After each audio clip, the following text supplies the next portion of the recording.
पहली बार वीडियो देख रहे हो और अगर चैनल पे नए हो तो सब्सक्राइब कर देना और वीडियो अच्छी लगे तो लाइक कर देना।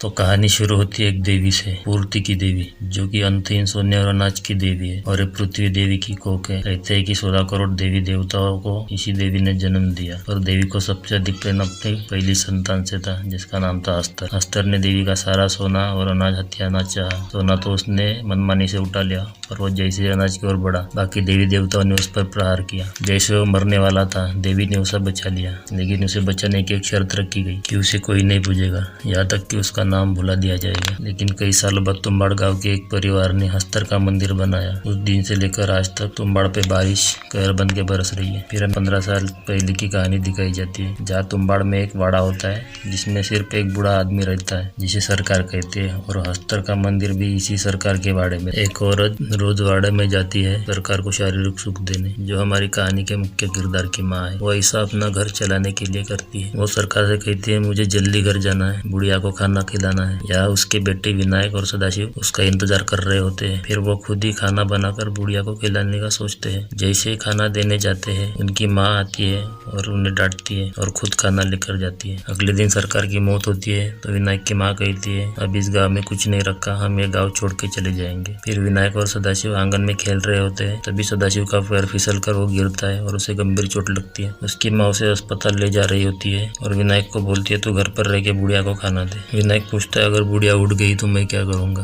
तो उसकी माँ बोलती है, तो जा वरना अस्तर आ जाएगा, इतना बोलना। और उसे कुछ याद नहीं रहता। बाहर बारिश और तूफान का मौसम चालू होता है। विनायक डरा हुआ होता है और बुढ़िया की डरावनी आवाजें भी आ रही है। विनायक बुढ़िया को देखने जाता है और गलती से दरवाजे की कुंडी खुली छोड़ता है। विनायक बुढ़िया के लिए खाना बना रहा होता है, तभी बुढ़िया पीछे से आकर विनायक के पैरों में जंजीर बांध देती है और घसीटता हुआ अपने कमरे में लेकर जाती है। विनायक को पता था कि कुछ ना कुछ बोलने से बुढ़िया सो जाएगी, लेकिन उसे याद नहीं आ रहा था। अब बुढ़िया उसे मारने वाली होती है कि अचानक उसे याद आता है और वो कहता है, सो जा वरना अस्तर आ जाएगा, और बुढ़िया सो जाती है। अब उसकी माँ अकेली आती है, तभी विनायक समझ जाता है कि सदाशिव नहीं बचा। फिर अगली सुबह दोनों माँ बेटे गाँव छोड़कर चले जाते हैं। फिर हमें 15 साल बाद की कहानी दिखाई देती है, जहाँ विनायक तुम्बाड़ गाँव में वापस आता है। आते ही वो सबसे पहले अपने घर जाता है, जहाँ उसे अपने घर में पेड़ पौधे उगे मिलते हैं। वो देखता है कि बुढ़िया अब भी जिंदा थी। बुढ़िया का दिल आज भी धड़क रहा था। ये देखकर विनायक खुश होता है। विनायक बुढ़िया से पूछता है कि खजाने का पता बता। तो बुढ़िया उसे एक शर्त रखती है, अगर तू मुझे मुक्ति दिलाएगा तो ही मैं खजाने का पता बताऊंगी।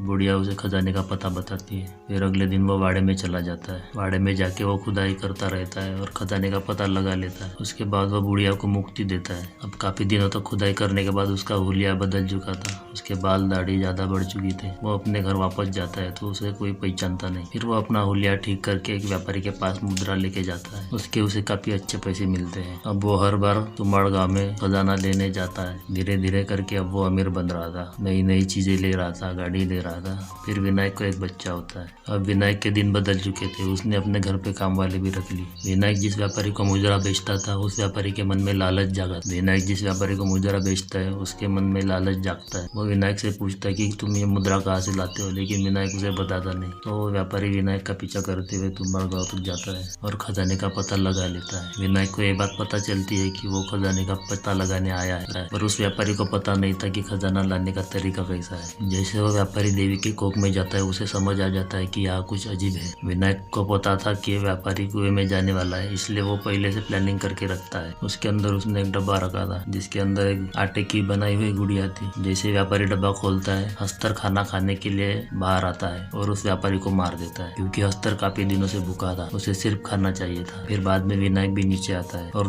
देखता है कि अस्तर ने उस व्यापारी को मार दिया। पर विनायक को मुद्रा पाने का तरीका पता था। अब यहाँ हमें पता चलता है कि मुद्रा कैसे पाते हैं। जैसे ही विनायक आटे की गुड़िया फेंकता है, अस्तर उसे खाने जाता है और पीछे से आकर विनायक उसकी पोटली पे हाथ मारता है और सिक्के गिराता है और फटाफट सिक्के उठा के ऊपर चलाता है। विनायक को पता था कि एक दिन आएगा जब मुझसे चढ़ा नहीं जाएगा, तो इसलिए वो अपने बच्चों को बचपन से ट्रेन कर रहा होता है। वो रोज अपने बच्चे से रस्सी चढ़ने की प्रैक्टिस करवाता है और सिक्के उठाने की प्रैक्टिस करवाता है। अब विनायक को जब लगता है कि उसका बेटा मुद्रा लूटने में कामयाब हो सकता है, तब वो उसे तुम्बाड़ में पहली बार लेकर जाता है। विनायक उसके बेटों का आटे की गुड़िया बनाने कहता है और वो फेंक देता है। उसका बेटा पूछता है ऐसा क्यों किया, तो वो कहता है आज से प्रैक्टिस करेंगे। और फिर वो नीचे चले जाते हैं, पर नीचे जाते ही अस्तर बाहर आता है विनायक को समझ नहीं आता ये कैसा हुआ, लेकिन उसका बेटा एक गुड़िया अपने साथ में लाया था। वो अपने बेटे को डांट देता है, फिर वो गुड़िया फेंक देता है और हंसकर उसे खाने लगता है। उसका बेटा पीछे से पोटली पे हाथ मारता है और सिक्के उठाता है और जैसे तैसे करके दोनों ऊपर चले आते हैं। पर विनायक उसके बेटे को डांटने लगता है कि तूने ऐसा मेरे मना करने के बावजूद क्यों किया। अब वो वापस पुणे जाने लगते हैं। या उसकी माँ उसे पूछती है कि ये मुद्रा कैसे लाते हैं, लेकिन उसके पिता ने उसे बताने से मना किया था, इसलिए उसे कुछ नहीं बताता। विनायक के पास काफी सारे मुद्राएं हो चुकी थी, लेकिन लालच अब भी उसके मन में था। उसका बेटा उसे कहता है ऐसा बार बार जाके थोड़ी थोड़ी मुद्राएं कब तक लाएंगे।